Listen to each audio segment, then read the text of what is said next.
大家好，我是苏涵。说到 A 股，很多投资者心里都有一句话，最怕的不是亏钱，而是踩到造假公司。你可能还记得康美药业虚增了889亿的存款，结果证监会开出罚单多少钱呢？60万人民币。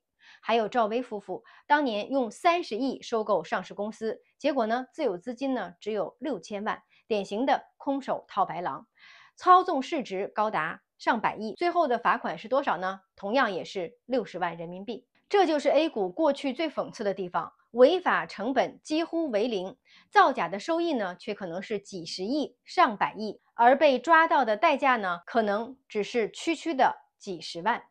难怪有人说，在旧的证券法下，造假简直就是稳赚不赔的买卖。不过，2020年新的证券法实施之后处罚金额提升到了2000万，并且引入了投资者代表人诉讼制度，才算是给造假公司真正的震慑。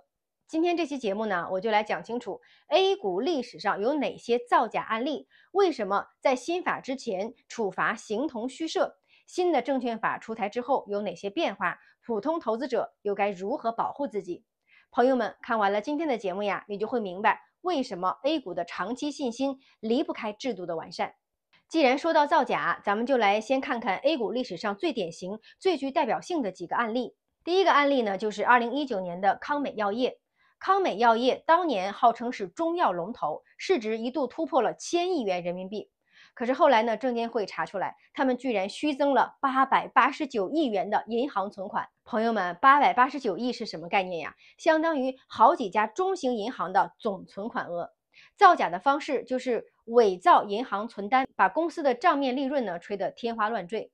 结果呢，证监会开出了罚单，公司罚款60万人民币，实控人罚款90万人民币，889亿元的假账，代价也不过就是一辆豪车的价钱。难怪投资者愤怒地说，造假成本太低了，违法简直比守法还划算。提到造假 ，A 股最魔幻的就是獐子岛了。2014年，公司发公告说扇贝集体跑路了，海底捞不上来。2018年呢，又说扇贝自然死亡了，损失巨大。但是后来发现根本不是天灾，而是财务造假加蓄意隐瞒。獐子岛几次造假事件之后呢，公司的股价长期低迷，投资者损失惨重。但是处罚呢，依旧是百万级的处罚，高管甚至还能换个身份重新出现在资本市场。第三个例子就是2016年的新泰电器。新泰电器是创业板的上市公司，但是后来被查出在 IPO 的过程当中存在虚假陈述，这是 A 股第一家因为欺诈发行而被强制退市的公司。虽然这起事件给市场敲响了警钟，但是投资者依然没有拿回太多的赔偿。造假退市最大的受害者依然是中小股民。2017年，赵薇夫妇通过旗下的万家文化宣称要用30亿资金收购上市公司，但是后来查出他们的自有资金呢只有6000万，剩下的全靠画饼。这种典型的信息披露违法，直接误导了大量投资者。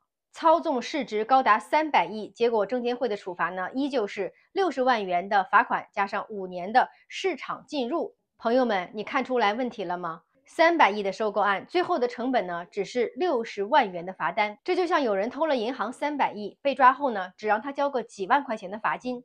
难怪大家都说呀，旧的证券法就是纵容造假。从康美药业到獐子岛，从新泰电器到赵薇案，这些案例告诉我们 ，A 股的造假手段并不比美股少，但在旧的证券法下，处罚的上限只有60万元人民币，违法的成本太低了。那结果呢，就是投资者损失巨大，造假者付出的代价却微不足道。那为什么会出现这种荒唐的局面？核心原因就在于旧证券法的处罚上限太低了。接下来呢，我们就讲清楚旧法是怎么规定的，新法又做了哪些修改。旧的证券法里规定，上市公司如果财务造假、信息披露虚假，证监会的行政处罚上限就是60万元人民币。对于责任人个人的处罚呢，通常是几十万。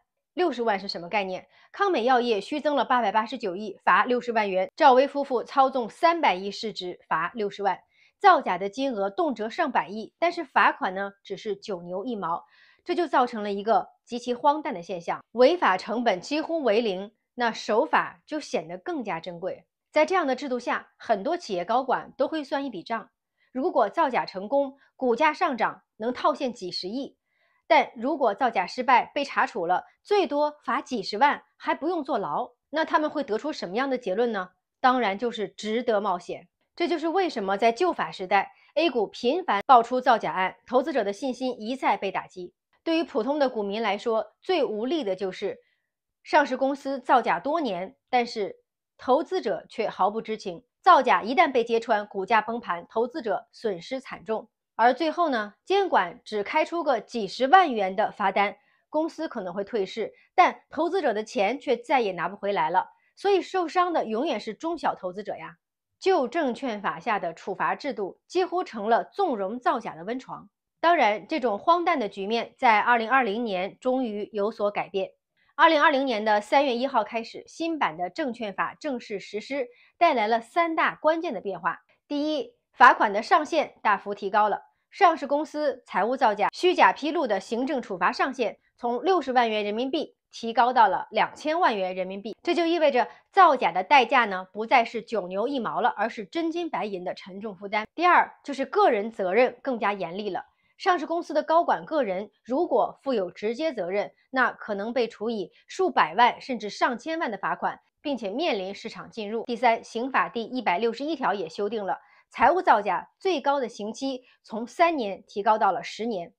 康美案原董事长被判了12年。第四，引入投资人代表人诉讼制度，也就是大家说的集体诉讼，就是被骗的投资者呢可以联合起来起诉造假的上市公司，要求赔偿。这一点呢，很像美股的集体诉讼制度，给 A 股的股民维权打开了一扇门。我们从以上的种种变化可以看到啊，新法的核心目标就是4个字：提高成本，让造假不再是稳赚不赔的生意，让违法者真正付出代价。当然，和美股相比，我们的惩罚力度呢还是很弱。美股造假的罚款动辄上亿美元，高管直接可能会被判刑20-30年。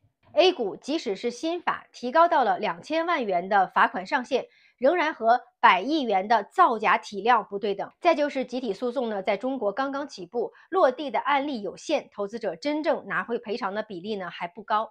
所以说呢，新证券法是一个重要的进步，但是要真正让投资者树立信心，还需要更严格的执行和更多的成功诉讼案例。说到这里，我们必须把 A 股和美股放在一起对比一下。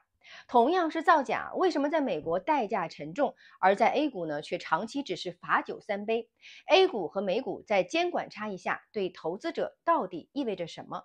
第一个差异，处罚力度的差异。